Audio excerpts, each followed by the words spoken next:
جب اللہ کے نبی داؤد علیہ السلام کے وارث حضرت سلیمان علیہ السلام نبی ہوئے تو اللہ کے دربار میں دعا مانگنے لگے کہ اے اللہ مجھے وہ مرتبہ عطا فرما جو مجھ سے پہلے نہ کسی کو ملا ہو نہ ہی میرے بعد کسی کو ملے۔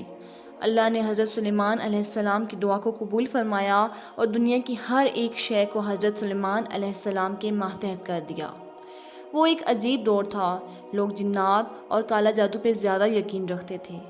اللہ نے اپنے نبی حضرت سلیمان علیہ السلام کے لیے چرند پرند، ہوا اور جنات کو ماتحت کر دیا۔ حضرت سلیمان علیہ السلام جہاں بھی کفر، نفرت اور انسانوں پہ ظلم دیکھتے تھے تو آ کے اپنے معجزات دکھاتے تھے، اور یوں انسان آپ کو اللہ کا نبی مان کر صحیح راستے پہ آ جاتے تھے۔ اور اگر کوئی جن کسی انسان کے گروہ پر حملہ کرتا تھا، اسے نقصان پہنچاتا تھا تو آپ اس جن کو زنجیروں میں جکڑ دیتے تھے۔ آپ کا تخت فضا اپنے کندھوں پہ اٹھائے پھرتی تھی۔ آپ آسمانوں میں پرواز کرتے تھے تو ویسے ہی آپ آسمان میں ایک دن پرواز کر رہے تھے کہ اتنے میں ایک جن آ کے آپ سے کہنے لگا کہ اے اللہ کے نبی، زمین پہ بابل کے پاس جنات کا ایک گروہ انسانوں پہ ظلم کرتا ہے اور وہاں کے جن انسانوں میں غلول کرتے ہیں اور پھر انسانوں کو تکلیف دے کے یہ منواتے ہیں کہ ان کے پاس غیب کا علم ہے، اور یوں انسان بھی صراط مستقیم سے ہٹ رہے ہیں۔ جیسے ہی حضرت سلیمان علیہ السلام نے اس بات کو سنا تو وہ اپنے تخت کو بابل کی طرف موڑتے ہیں اور اس گروہ کے پاس آ کے کہتے ہیں کہ اے تکبر میں رہنے والو، اللہ سے ڈرو۔ جنات کا گروہ حضرت سلیمان علیہ السلام کی طاقت سے ناواقف تھا۔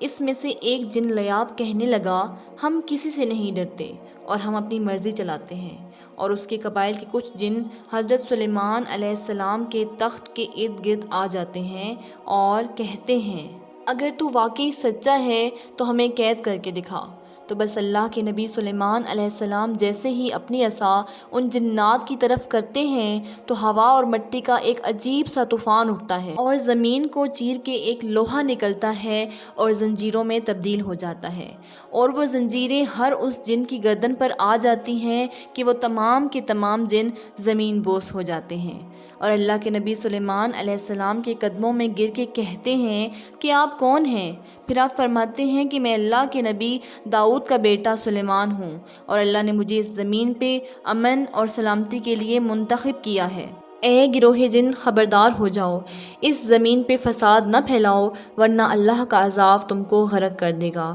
یوں وہ سارا گروہ حضرت سلیمان علیہ السلام کی نبوت اور اللہ کی وحدانیت کو تسلیم کرتا ہے، اور پھر سب کے سب امن، محبت اور سکون کے ساتھ زندگی بسر کرتے ہیں اور وعدہ کرتے ہیں کہ کبھی بھی کسی بھی انسان کو تکلیف نہیں دیں گے۔ بے شک اللہ جسے چاہے اپنی خاص رحمت اور طاقت سے نواز دیتا ہے، وہ ہر دعا کو سننے والا اور سب پہ کرم کرنے والا ہے۔ اے اللہ، اس پورے جہان پہ اپنا کرم فرما اور ہر انسان کی دعا کو قبول فرما، آمین ثم آمین۔ ناظرین، اگر آپ کو ویڈیو اچھی لگی ہو تو ویڈیو کو لائک کیجیے گا، اگر چینل پر نئے ہیں تو چینل کو سبسکرائب کریں۔ ملتے ہیں اپنی نئی ویڈیو میں، اپنا خیال رکھیے، اللہ حافظ۔